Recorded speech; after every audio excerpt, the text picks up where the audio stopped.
Rodriguez, and I'm here with Tony Robinson as a part of Ball State's oral history, African American Alumni Oral History Project. How you doing today, Tony? I'm old and getting older quickly, but other than that, I'm all right. You look pretty good.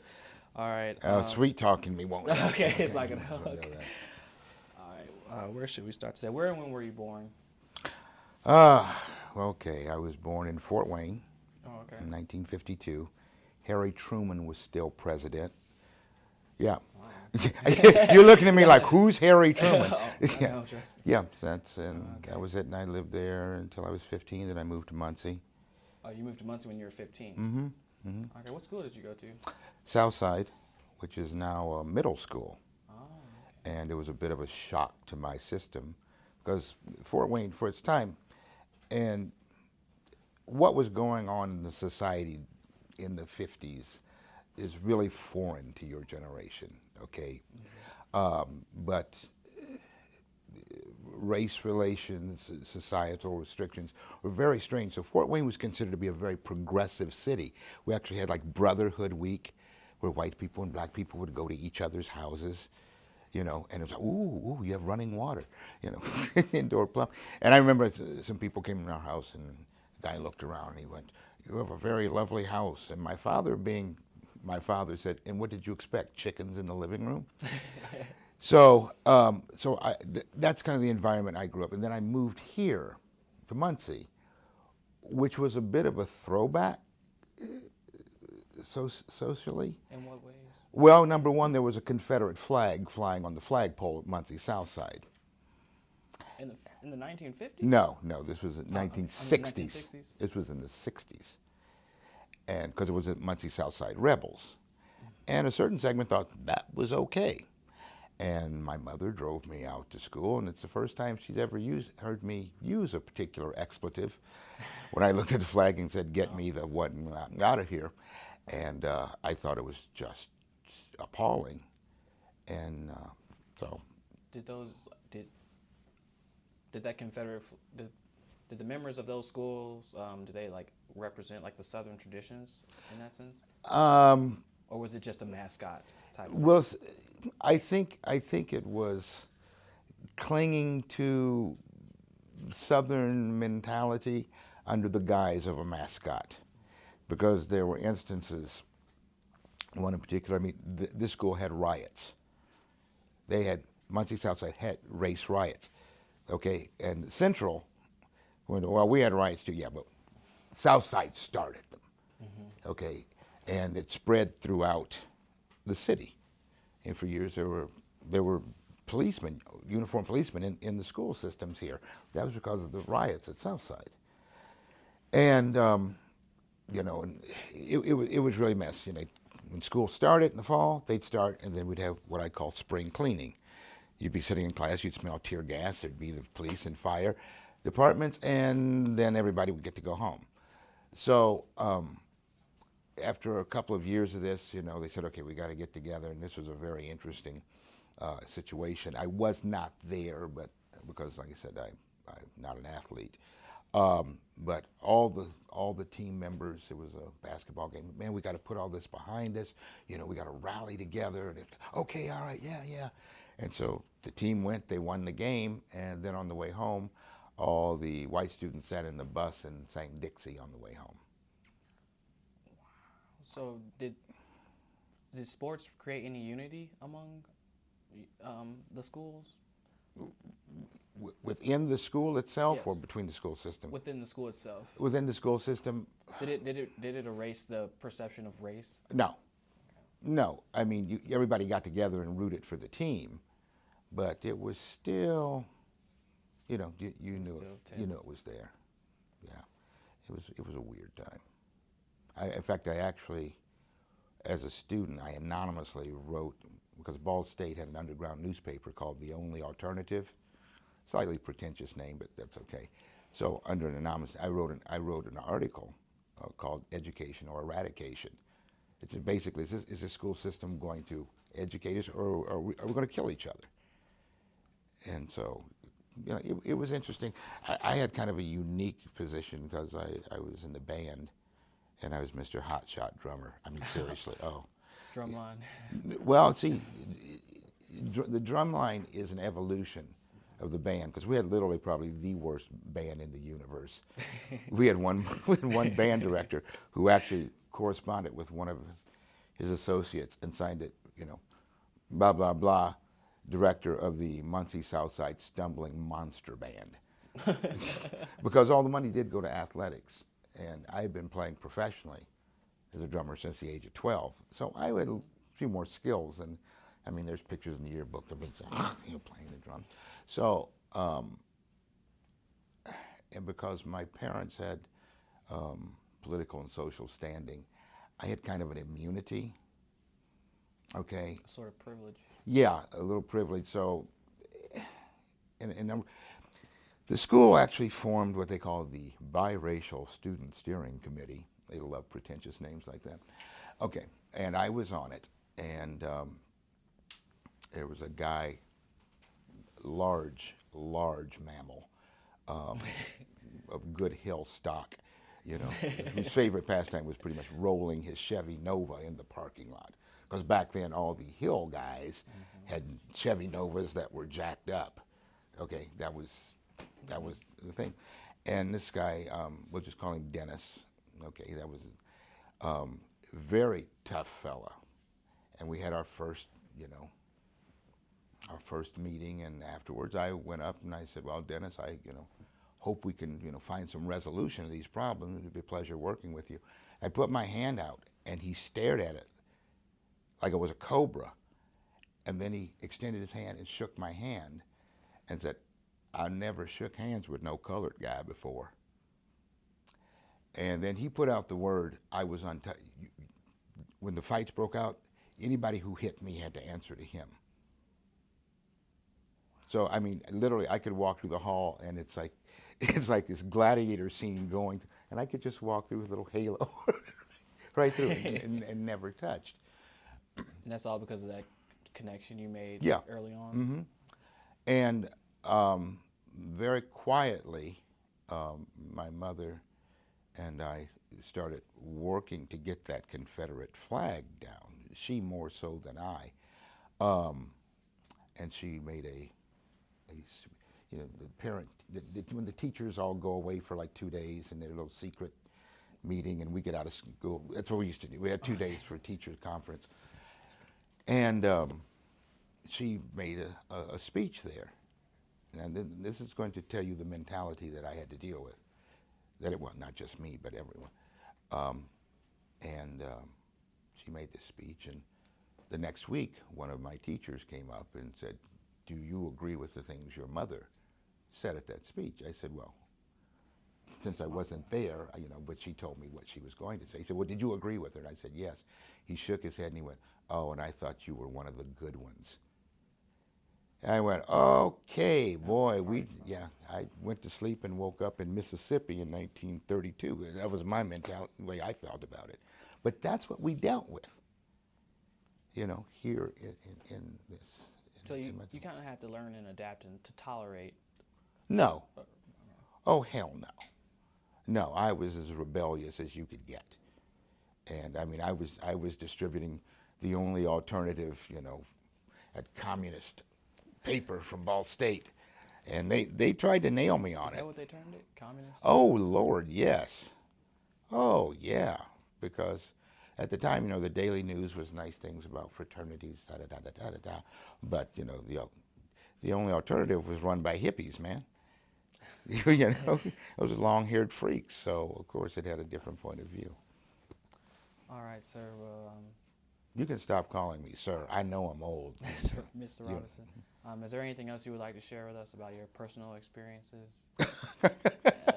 You don't have that much tape, and you'd miss graduation if I got started. So, anything you want to ask me? There's a lot, but I don't have enough time, so I'll have to get back to you on that. Okay. All right. Thank you. Thank you. Okay, so this is an artificial environment. We're continuing our interview with Tony Robinson. My name is Charlotte Sipe. Hello, Charlotte. Hello. So you graduated from high school in 1970, right?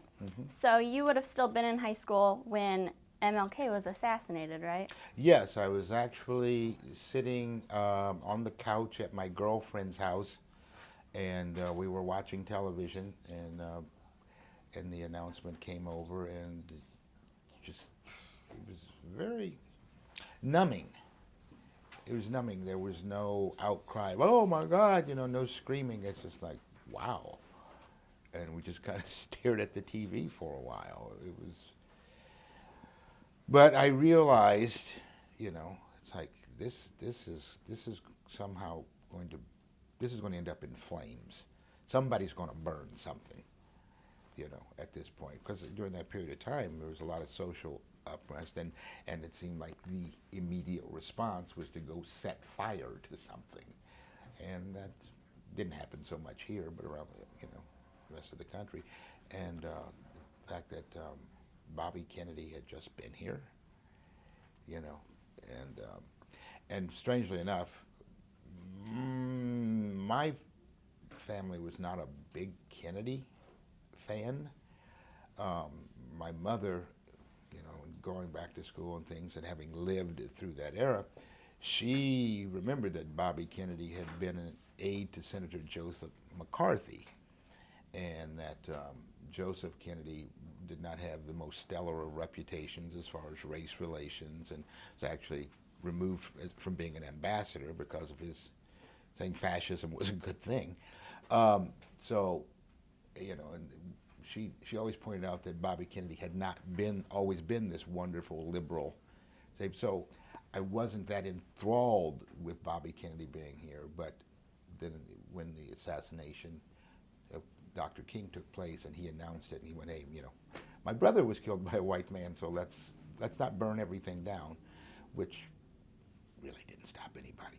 Okay, I'm going to confess something to you. Okay. That no one in the universe knows. Okay. Shortly after Dr. King was murdered, I was in Fort Wayne. I was at my brother's apartment, and my childhood friend, who was later arrested for other crimes, in our teenage angst, we burned down some guy's garage. We set fire to and then went up to my brother's apartment and sat and watched out the bathroom window. So I'm not really sure if I was upset about Dr. King or just being a rotten, creepy kid, but using that as my reasoning. But yes, we said we're angry about that. We burned some man's garage down. Were there ever any legal consequences? Nobody ever knew. Okay. Nobody ever knew. And so now I have to kill you, Charlotte. Okay. Did you know that man or? No. No. No, just some guy who lived behind my brother. Had no interaction with that man ever in my life. It was just one of those things. I think it was, where bad behavior, being a teenage boy, and shock of having Dr. King, they converged right there and ignited the man's garage. I'm sure he collected the insurance money, or so I tell myself. Okay. So you graduated in 1970. Mm-hmm. Can you tell me about graduation? Were you expected to graduate, or was it? No, I expected to graduate. Okay. I was not a moron. And had I not graduated, I would not be here because my family would have killed me. Okay, my family was very high on education. My stepfather was one of the original black, I say black because he wasn't African American yet, he was still black, faculty members here. Then he stopped teaching and began to run the print shop for Ball State, which used to be out by the duck pond. So no, I had no choice but to graduate. However, in my little rebellious nature, we were supposed to wear white shirts and ties, and so of course I wore a black shirt and a gold tie, and my family they just shake their head and they go, what do we can't do anything with him. If there's some way to protest, he's going to find it, subtle or otherwise. And it was, my high school years were not, I don't. There's no glee and joy in them. I pretty much took refuge in the band. You know, I talked instead of, because we had closed lunch periods back then where you had to eat in the cafeteria, and that cafeteria, it was South Africa. You walked in and there were the white kids and there were the black kids. And since I had gone more of the hippie route, you know, I had my Nehru jacket. You can look that up, okay? It's right up there with bonnets, went out of style, and my peace sign on me. And I walked over to my section, and I gave the peace sign, and one guy said, "To what?" And I won't use the expletive, but you can just fill it in from watching any Martin Lawrence movie. But yeah, and I said, "That's it. I'm done." I went to the principal, and I said, "I'm never going back in there." So I got to take my lunches and my study hall in the band room, where I would practice music. So were you mostly friends with band kids, Mm-hmm. or? Mm-hmm. Mostly musicians. Okay. Yeah. And I happen to know a couple of those guys. I mean, we were pals. We were pals. I mean, we did all kinds of stupid teenage stuff. But a couple of them, you know, got out of high school and joined the Klan. You know, you just know that about the people. But our personal relationship, there was never any type of racial tension within that personal relationship. But that was interesting about music in this town. Despite whatever social ills there were, this Muncie used to be filled with music and bands, and no matter what kind of tumultuous activities were going on, there were two primary music stores at the time, B&B Loan downtown and Rocky and Jim's on the north side. Nothing entered the doors of those music stores except music.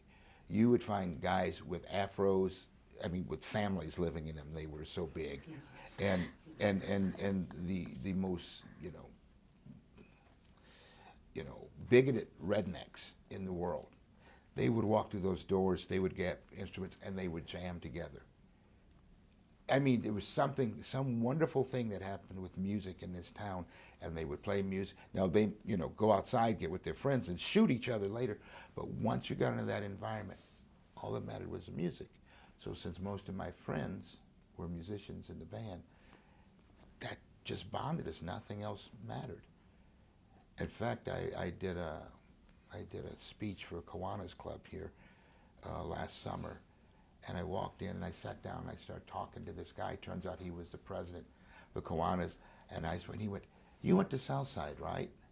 And I went, "Yeah." He went, I played baritone in the band Bill Brown, and we haven't seen each other in 40 years. I didn't know who he was. He didn't. We just sat down and just started talking, and then we later discovered this bond. So there was something about art and culture and music that just erased all the other. There was no, can you play music? Are you good? That's all we care about. So that's my best memory of high school. So Rashad asked if sports unified you with other people, but you would say it was music. Right, because sports for me, I was in the band.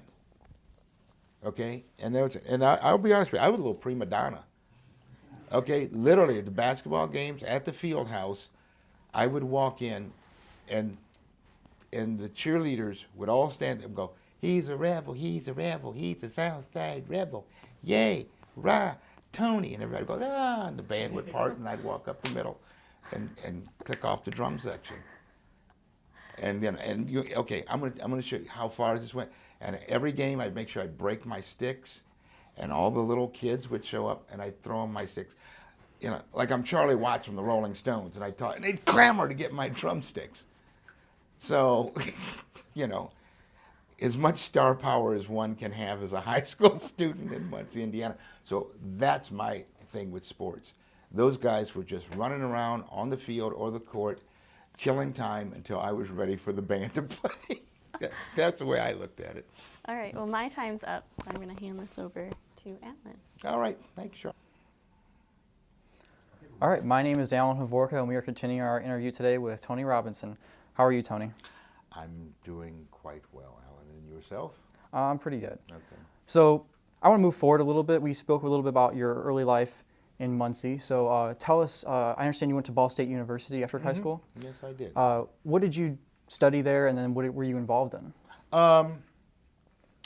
At Ball State, my focus was, back then it was called Radio, Television, and Motion Pictures. It's now TCOM, okay, and political science.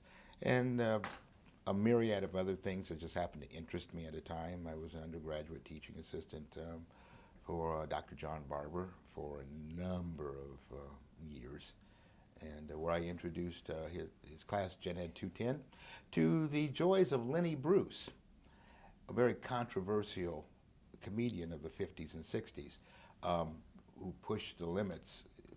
The language that you hear from stand-up comedians today, Lenny pushed that.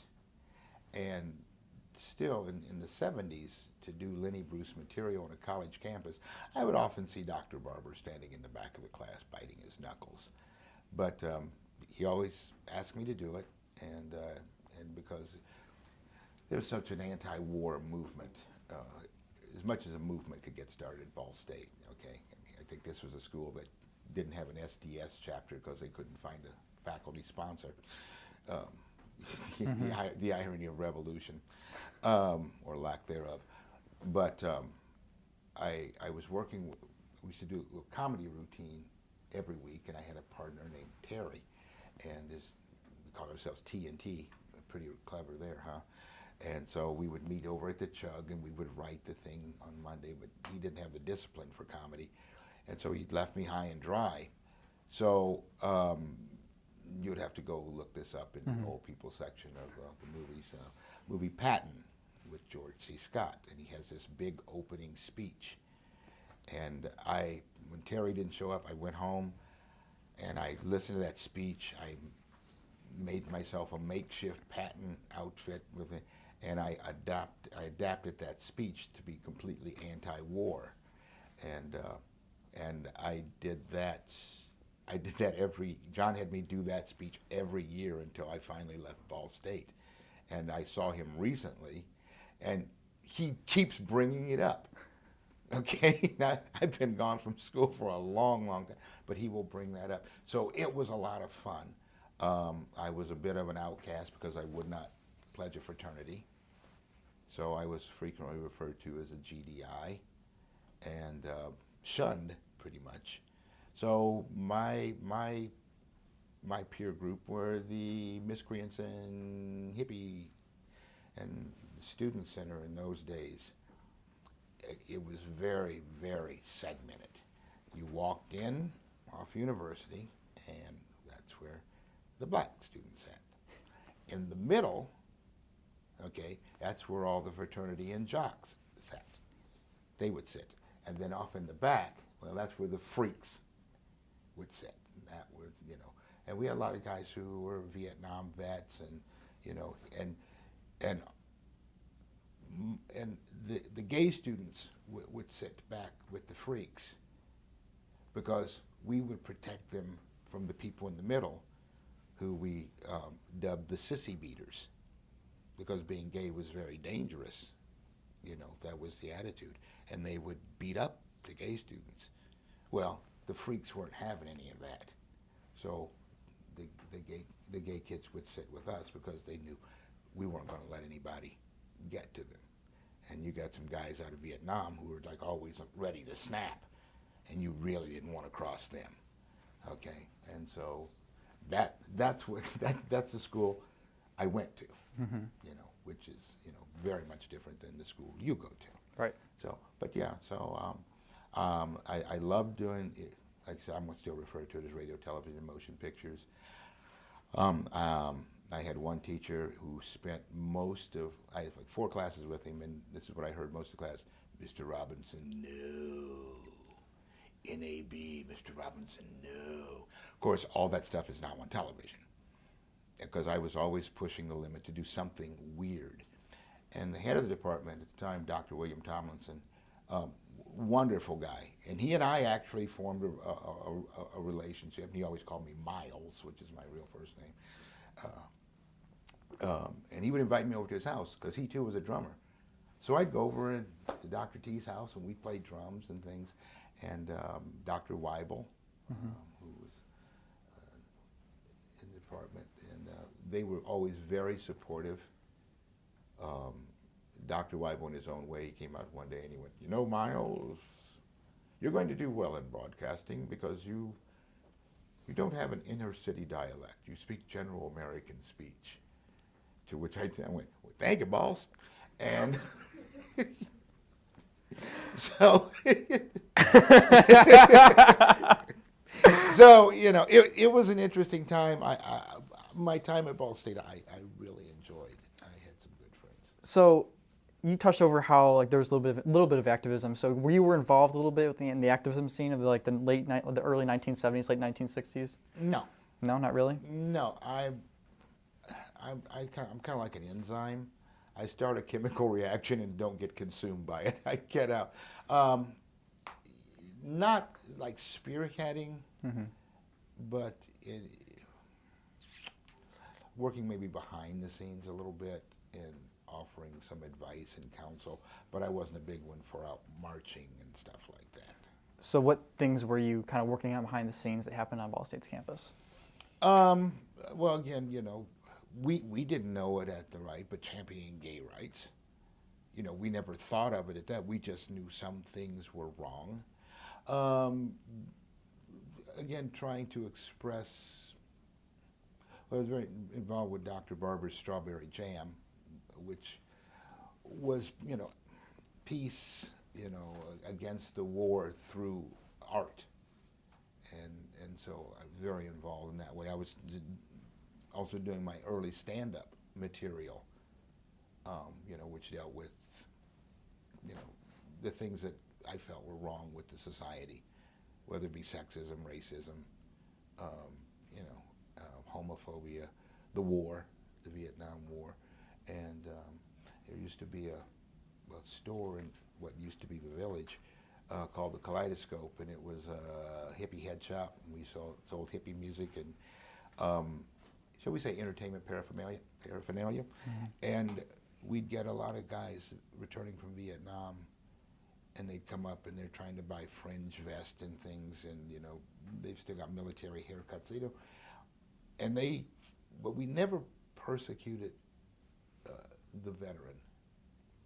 Okay, we were never down on the veteran. We may have been down on the war, but we knew that the war was messing up a lot of guys coming back. And I say guys because we didn't get a proliferation of women who were, basically serving in medical support roles in the military at that time. So, just trying to make sure that everybody was being treated with dignity as a human being. And in those days, that was pretty radical, to actually just say, hey, that's wrong. That's wrong. Because Muncie was a very different place at that time. There were going to be a bunch of streakers over on Riverside. And the police chief sent out like the tactical SWAT team. They're dressed in helmets and the vest and things. What you going to do, shoot a naked guy? Where's he going to hide a grenade? Come on, let's be reasonable at that time. So I was much, I wasn't out in front carrying a sign going this and that, but just a little cadre of people who wanted to make sure everyone was treated with dignity and respect. And, so I was a part of that group, but not necessarily a leader. Okay, well, I think that's all I have time for to ask you questions about. No, So- you know what? I decided you have another 6 hours. So Wonderful. I have 6 hours worth more questions. Okay. But thank you so much for talking to me. I appreciate it. My pleasure. Okay. My name is Sherelle Brown, and we're continuing the interview with Mr. Tony Robinson. So you mentioned that you hung out with the miscreants and that you didn't join fraternities. Why did you choose not to join fraternities? The pledge, that whole pledge thing, I just found ridiculous. Some guy would walk by and you'd have to stomp your feet, jump around, turn around and go, "Hello, Big Brother Johnson." And I'm going, oh, hell no. I told the Army pretty much the same thing. when I went down for my pre-induction physical. I'm sorry, getting up at 4:30 in the morning with a group of men and doing exercises is not my way. It's just not my idea of a good time. And so all that paying homage to someone who has been, declared the leader is tantamount to walking by a wall with a mural of Mao Zedong or Saddam Hussein and me having to bow to it. I have real issues with authority, serious issues, and to be in some type of structured environment just to be a part of a group. And I'm not a big joiner. It's like, no, I'm sorry, cutting strange shapes into your hair and things like that. Not for me. Not for me. And that was, a nice thing, when Spike Lee, did his movie and he showed that whole thing. I went, that's why I avoided it. It just was stupid. And so, literally, the frat guys, they would walk by sneer. They were one step from spitting on me. GDI, you can do this. For those of you don't know what a GDI, it's a goddamn independent, and it was not embraced. Okay, I'm back. Little moment of George Burns breaking the fourth wall there, and you can go look up George Burns. Okay. Did that create, you said, somewhat sneer? Was that with black fraternities or? Yeah, because the fraternities were not integrated at that time. Not in the least. And as I was saying earlier, you wouldn't believe how much music used to be in this town. And Fraternity Row, I still, if I drive on a Friday or Saturday night, I'm amazed that it's silent. Because back in the 70s, there was a band at every fraternity house there. It was unbelievable. The bands, we just waited for the weekend because the frats, there was always big money, but there was no mixing. Black fraternities, it was always a black event, and the white fraternities, it was always, so my problem with the white fraternity was I was a freak. I was a hippie freak. Yeah, so they just didn't like me because of that. But I kind of assessed, in my own strange way, that nothing in my life was contingent upon the approval of people in a black fraternity. And because I had no interest in going into a corporation or a law firm where I needed fraternal networking to advance my life, because I always knew I was going to go into the entertainment industry. And they were going to go be professionals, and I wasn't ever going to have a real job. So, and again, it was so mainstream, and I was so counterculture, it just wasn't going to work. So how did music, you mentioned that the fraternities, that music was a big part in that. How did music play a part in your experience at Ball State? It put money in my pocket, because all the bands we played, they'd have big parties, and the bands would get hired, and we would play, and everybody would be playing up and down Fraternity Row. So it was a good chance to see all your other musician friends, and every so often somebody might go and play with somebody else's band and come back. So our subculture of musicians existed. You could see that, little tribe. So you go to the fraternity, but the musicians were still their own little tribe, and we all knew each other, and we were always happy to see each other and listen to each other. So music bonded. Musicians were musicians, and the rest of the world, heathens. Yes, they were infidels. We were the only true people, and so you could see within the fraternal relationship of the fraternities, we had our own little. I guess you would say, my God, I just realized that we had our own musical fraternity. Just shoots my whole iconoclast image. And were you a part of a band consistently? I played with so many bands, it's ridiculous. And I played everything from country western chicken wire bars. You know what chicken wire bar is? You can say no, it's okay. Chicken wire bars where they actually string up chicken wire in front of the stage because the audience throws beer bottles at you. One of the TV stations is running the Blues Brothers this I think on Friday night. Watch the original Blues Brothers band. They actually play a chicken wire band, and they're usually country western places. But I've been a guest percussionist with the Ball State Symphony Orchestra. I played Latin percussion with the Ball State Jazz Ensemble under Larry McWilliams. I played rock and roll. I played jazz. I even played a gig where we played polka music. I still throw up a little bit in my mouth when I think about that. But so you played every kind of music, and there were some fantastic musicians. I mean, extraordinary musicians. A friend of mine, Mark Gershmel, he played when I played with Roosevelt Johnson. He went on to become a superstar in the Christian music world. Mark Cawley, who played with the Faith Band, he's one of the most renowned songwriters in the country. You know, I can't even begin to tell you how many extraordinary, probably between Muncie, Anderson, Newcastle, there had to be probably 80 to 100 bands. You'd go out to Hinken Park, and the bands would rent the cabins and rehearse. You'd go through town, there's music everywhere, there were clubs, it was wonderful. So it was, and we moved around, you know, and played with each other, and played in bands with each other, and it was a wonderful, wonderful community that we had here. And like I said, and if you look at the broader context of the racial conflicts you had here within the music world, it didn't exist. It didn't exist.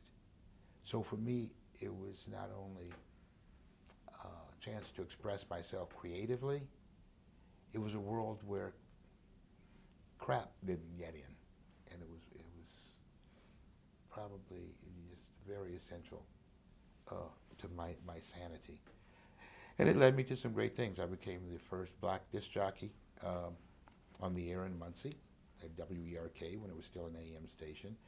And I think, I can't say because I've been gone for 30 years, I think there's only been one other African American on the air in this town. And when I was living in LA, my mother said, hey, there's this kid, he's working at ERK.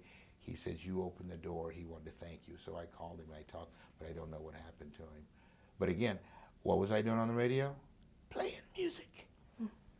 Playing music. And it was, you know, what better way to make a living? Play music, talk, sit in the booth, smoke a lot of cigarettes. You know, it was a lot of fun.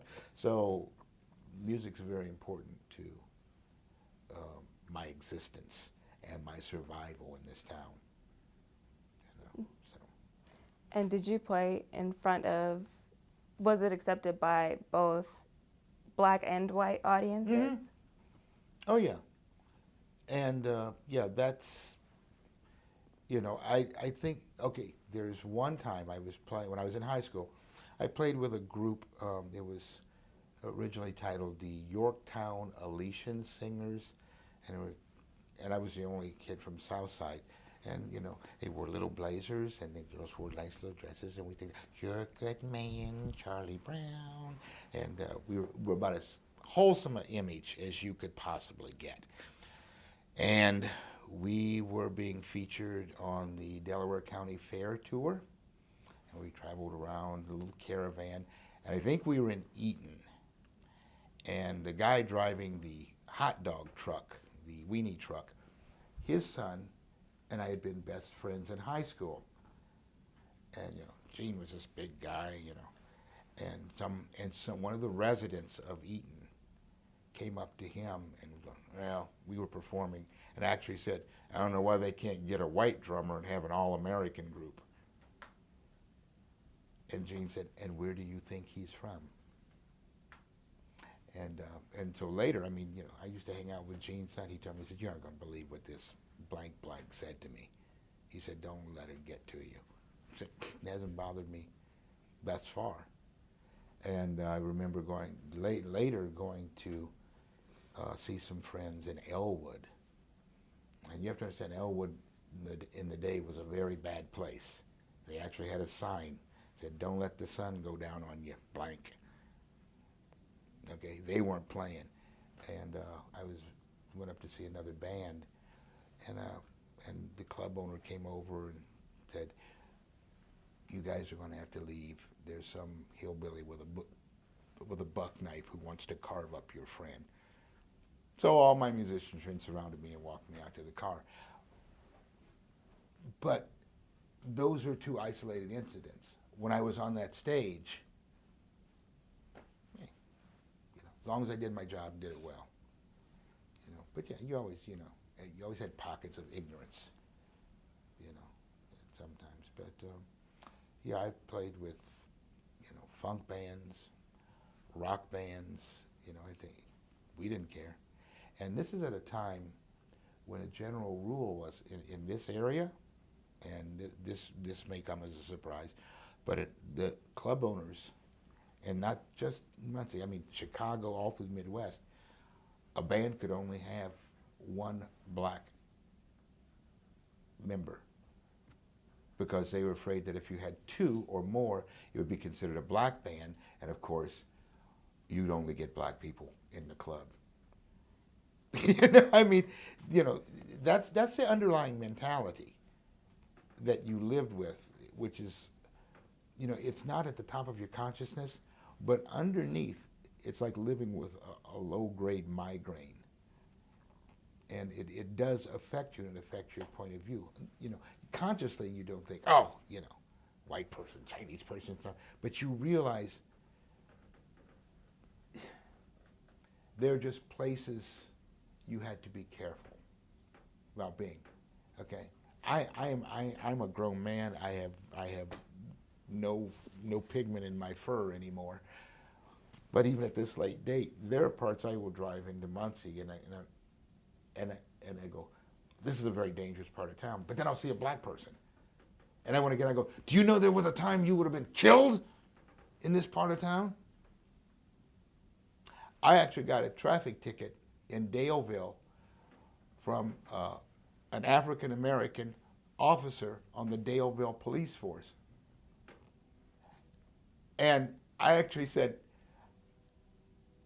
I'm so happy to see a person of color on the Daleville police force. I said, I'm not real thrilled about getting a ticket, but I just want you to know I'm just surprised and delighted, And he just very calmly, very precious said, things are changing.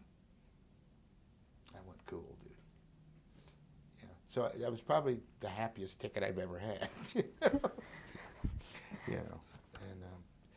But like I said, some of it was overt, some of it was subtle, but you knew it was there. And I said, thank God for that musical community.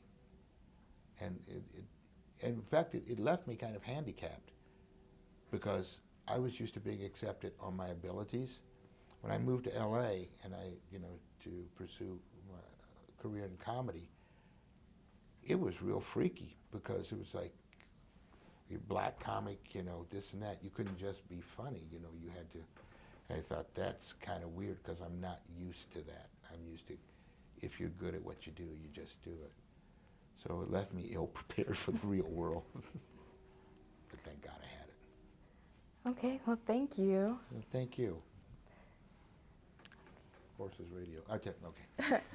All right, so I'm Janae Schroyer, and we are continuing our conversation with Tony Robinson. It's a long, protracted ordeal. Yes. To wake them up every so often. Yes, but I'm going to transition more to your adult life and your career. You have a lot of experience in the entertainment field. You were a freelancer. What would you say was your most rewarding job? Emotionally, financially. Emotionally. Okay, emotionally, it strangely enough was on a Christmas, New Year's tour of military bases in Korea. And I took probably my best friend out of the entertainment industry. His name is Danny Mora. he and Della Reese are the last two surviving cast members of a show called Chico and the Man. And I called Danny one year and I said, you're going to go to Korea because I said, there's a lot of young guys over there who've never seen a Latino who's actually been to the show, done television, done movies. I said, and he goes, so I got to go be a role model. I said, yes. And he followed that with an expletive, and I knew he was going to go. So we're over there, and it's Christmas Eve. Now you have to understand, this time I've worked cruise ships, I've played Vegas, you know, I've done shows in Denmark, you know, I mean, that's, you know, I've seen my name in lights in Las Vegas, and my name was bigger than lobster dinner, which, you know, which is only Elvis and Cosby get to be bigger than lobster dinner. So I've had this self-aggrandizing prima donna little career, you know. I've had standing ovations, and Danny and I do our show, and we're signing autographs at the end, and you know, there's someone standing next to me, and I said, "What's your name, soldier?" And I hear, and I turned around and said, "Are you okay?" This big tall kid, and he said, "Well, sir." And I stood up, and he says, "I just wanted to say thank you, because we come over here and we think people have forgotten about us, and I just want to say thank you." I mean, this trained killer, this professional, and I threw my arms around him like he was one of my own kids, and that was probably the most rewarding moment, because I told Danny, I said, "You know what, bro? This is not about us." I said, he said, "No, I get it now." He said, "Yeah." He said, "We have an ability to bring some joy." He said, "It's not about us." And Danny's phrase is always doing God's work. I don't know why. The man is probably the biggest sinner in the world, but I adore him. And so that was a moment when you realize I've been given this ability to lighten somebody's load. And that meant so much to me, I mean, even to this day. Yeah. And then, like, with the comedy, you later were named by Playboy magazine as their Comedian of the Year. Yes. What was that like? It catapulted me to obscurity. It was really kind of odd, because when you start doing, because I asked David Letterman, because at the time I decided to go. We'd been doing a show in Indianapolis called Turkey Helper. And the nucleus of that production company were David's high school and college friends. So they would send him a copy of the show every week, and so he knew me from the show. And so he actually told someone, said, "Give Tony my number, and have him call me." And I did. I was working at WOWO at the time, and I called Dave. He was still living in Malibu, and he called me back, and we talked for hours, and he was so gracious and so nice. And so when you get to LA, you got to find places to go up and be really bad. I mean, that's I said, how do you do it, Dave? He says you go up, you're bad until you get good enough for somebody to give you some money. And I thought, huh? But I got out there, and that's what it is. And so I would look for places where they had what we call open mics, and one of them was the Playboy Club in Century City. Now, Century City in itself is a very impressive place. It's big towers, and it's, you get out and you just smell $100 bills. It just smells like money. I mean, this is, and so I went and did the showcase, and Tracy, the lady who ran it, her name is Tracy Morgan, strangely enough, but not the Tracy Morgan from, and she liked me and would book me regularly, and I remember the first night, my first performance there, because you got your temporary Playboy key, and the Playboy bunnies are running around, and okay, I'm a male, and I'm going, well, not quite like, it's just like, oh God, help me. And Bubbling Brown Sugar is opening at the theater, the live performance, and I walk out to see this crowd of wealth, diamonds. Just you could just these are rich people. Mm-hmm. And I look, and there's a person standing next to me, and he keeps going up. It's taller and taller and taller and taller. And I look up, and it's the bass player from Earth, Wind and Fire. And he's wearing a suit that costs more than a car. And and I'm this hick kid from Indiana who wants to go, I love your band, but I didn't. So this is the environment that you have in the Playboy Club. Mm-hmm. Okay, I was once heckled by Muhammad Ali, and I shot some things back to him, and then I looked at someone and went, please tell me he is laughing, please. And so you get to meet these kinds of people. And so I was on tour with a group called the Coasters. Look it up. And it was my first wife. She called. She said, they just voted you Comedian of the Year at the Playboy Club. Wow. Cool. I what do you say? And because I didn't think I was that good yet, because everything I did sounded like Bill Cosby. And I did, see your dad, I know your dad, hears angels, and you can't hear him, but your dad does. That's the kind of stuff it was. And so I was very honored, and in the long run didn't mean much. But I flew back from Florida, and that was the fun part, because the Coasters, they were appearing on the Jerry Lewis Telethon. And so I was going to fly back to L.A., and there was some stupid stuff that happened with the Coasters, and our manager made them ride in a van, and the leader of the band and I were in a big stretch limo. It's a big stretch. We pull up. You're pulling up in front of Caesar's Palace, and you go, "Oh yeah, I'm in show business, man." But, excuse me. But I went. They gave me a nice little plaque and a write-up in the newspaper. It was cool. I didn't get invited to the Playboy Mansion or anything, but it was a nice little little piece on my resume. Yeah, definitely. So you had all this success in LA, and then what made you decide to come back to Muncie then?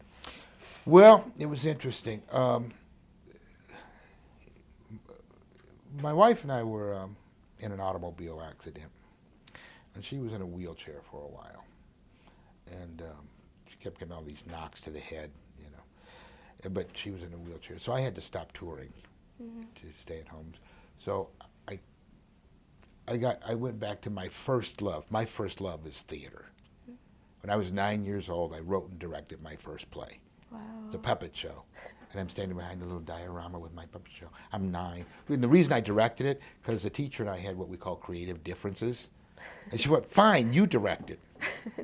And I'm thinking, I don't really know what that means. And then I realized, it means I can do it the way I want to. And to this day, I remember standing there with my little puppet in my hand going, I could do this for the rest of my life. And so when we were in the accident, I couldn't tour. I went back to writing and directing theater in Los Angeles. So, and I never really got back into touring because, being a comic is like being a Big Mac. Okay, you take one Big Mac down, there's 5,000 others in the chute. Okay, so when I was taken out of the chute, 5,000 others were ready to take my place. And so my wife decided she wanted to go back to school. Our children are grown, they're out of the house, and she, and so we have a house here that belonged to my parents, and it wasn't doing anything, and she said, well, I want to go back, I want to go to Ball State, they have some things that I want to do. I said, fine, go. So for 5 years, she lived here, I lived in L.A., and so we were going back and forth. So it was time for her to graduate, and I think I got the subtlety of it, because she said, if you're not here for my graduation, I will chop you up and bury you in the backyard. And I thought, what does she mean by that? So I came back for her graduation, and then she got into the graduate program. And I thought, okay, all right, I'm tired of making the airlines rich. I will come back and stay with you until you get your master's. So that's why I'm here. Okay. Yeah, and I'm, I got a house, so I won't be here forever. Yeah. But for now, it's kind of nice to be in a place where somebody goes, "How are you today?" It doesn't mean, "What are you working on that I can steal?" Yeah. Okay. A little more relaxed. There has been a lot of Muncie community members have said that the community is suffering from a lack of Black leadership in the community. Do you think that's true, or have you been here long enough to? I really haven't been here long enough to really put my finger on the pulse of what's going on. There was a time when I got out of college, I was actually a mayoral appointee. Oh. Yeah, when I worked for the Office of Community and Economic Development. I was responsible for the second part of the White River Project. We redid Thomas Park, laid miles and miles of sidewalks. So then I was really involved in politics. And there were, at that time, some of the Black leaders, some were viable, some were questionable. And when I came back, I looked at some of the names and I went, oh, they somehow became a viable leader. And I remember when they were a little bit, shall we say, buffoonish as far as I'm concerned. But I don't live in a world right now where I'm really in touch with who would be in a leadership position and who wouldn't. Yeah. Yeah. Okay. Our time is up, but is there anything else that, if you could say anything about your life or your experiences that you would want to tell anyone? I've had a lot of fun, and when I grow up, I either want to be a fireman, a cowboy, or a ballerina. Okay. Well, then, on behalf of the Ball State Black University African American Alum It's just Oral too History there's Project. Too many Yes. designations. Yeah. I mean, But we'd I'm like to still a thank Negro. you. Okay. But yes, thank you for your time. It was a lot of fun. Thank you.